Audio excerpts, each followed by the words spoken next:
Bismillahirrahmanirrahim. Assalamualaikum warahmatullahi wabarakatuh. Subhanal khair ya jami'ah. Khaifa halu? Alhamdulillah. Hayya binaftahti liqa'ana doa. Bismillahirrahmanirrahim. Raditu billahi rabba wa bil islami dina wa bi muhammadin nabiyya wa rasulah.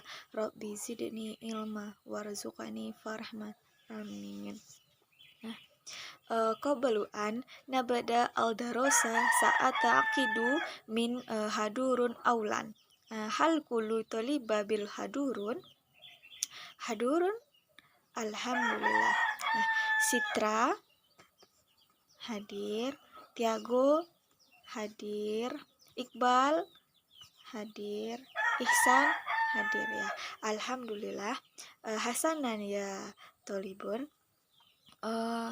Kalam Allah Subhanahu wa taala fi surah Al-Mujadilah ayat 11 yaitu yarfa'illahu alladhina amanu minkum walladzina utul ilma darajah. Nah, di sini dikatakan bahwasanya Allah akan mengangkat derajat orang-orang yang menuntut ilmu atau orang-orang yang diberi ilmu beberapa derajat dan orang-orang yang beriman.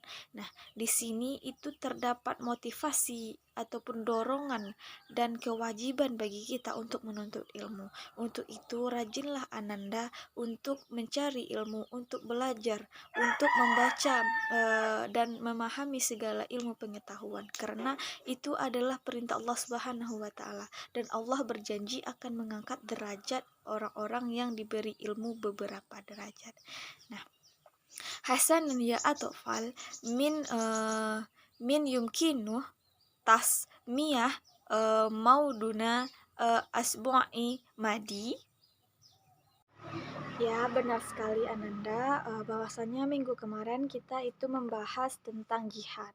Nah, jihad itu sendiri merupakan segala upaya yang dicurahkan oleh manusia untuk membela diri dari keburukan dalam menegakkan kebenaran.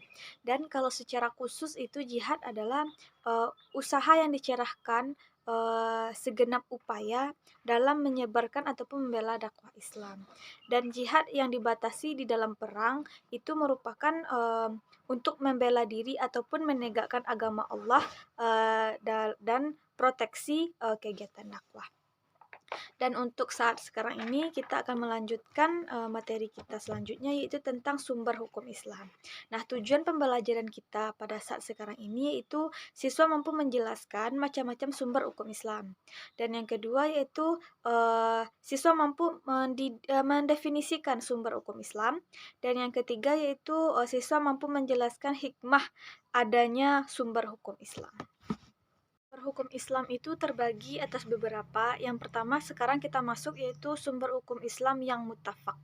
Nah, seperti telah disebutkan sebelumnya bahwasanya sumber hukum Islam yang muttafaq yaitu seperti Al-Qur'an, sunnah, ijma' dan qiyas. Nah, adapun penjelasan mengenai sumber-sumber hukum tersebut adalah diantaranya yang pertama yaitu Al-Quran.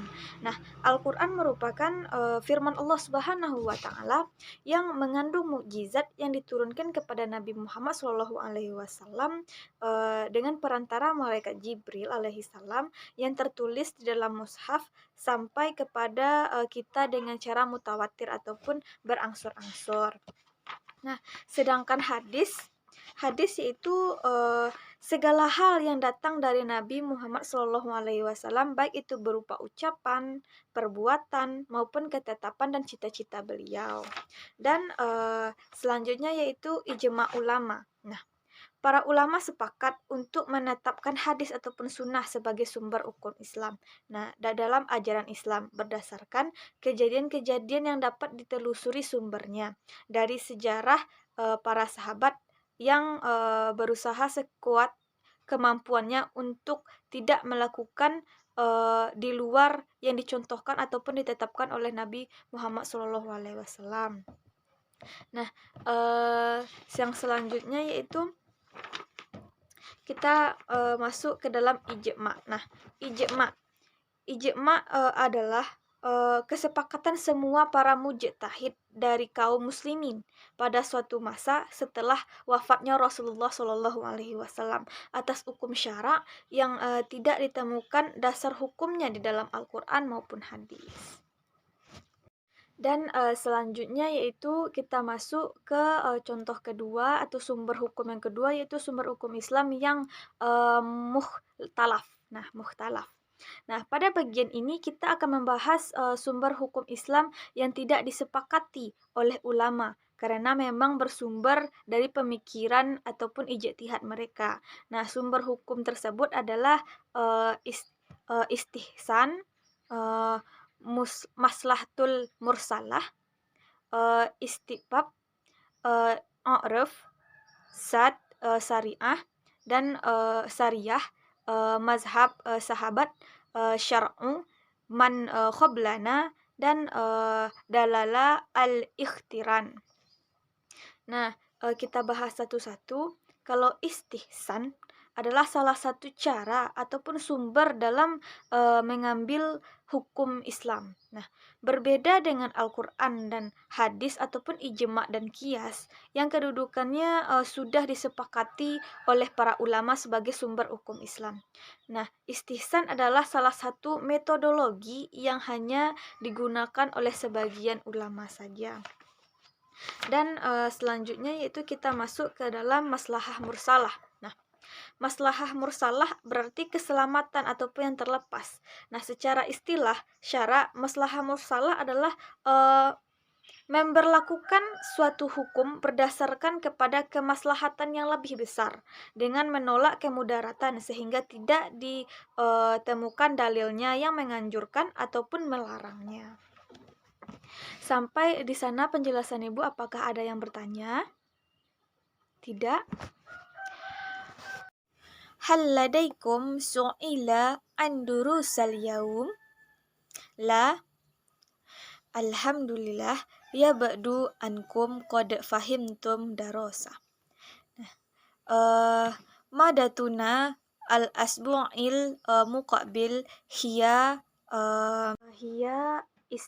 istisbab, a'ruf, sads zariyah, mazhab sahabat, syar'u man qablana, dan dalala al-ikhtiran. Hasanan antaha waqtuna. Baiklah, waktu kita telah habis. Wa tuwasilu darosana fil asbu'il al-qadimu insyaallah. Nakhtatimu liqa'ana biqiraati hamdalah. Alhamdulillahirabbil alamin. Assalamualaikum warahmatullahi wabarakatuh.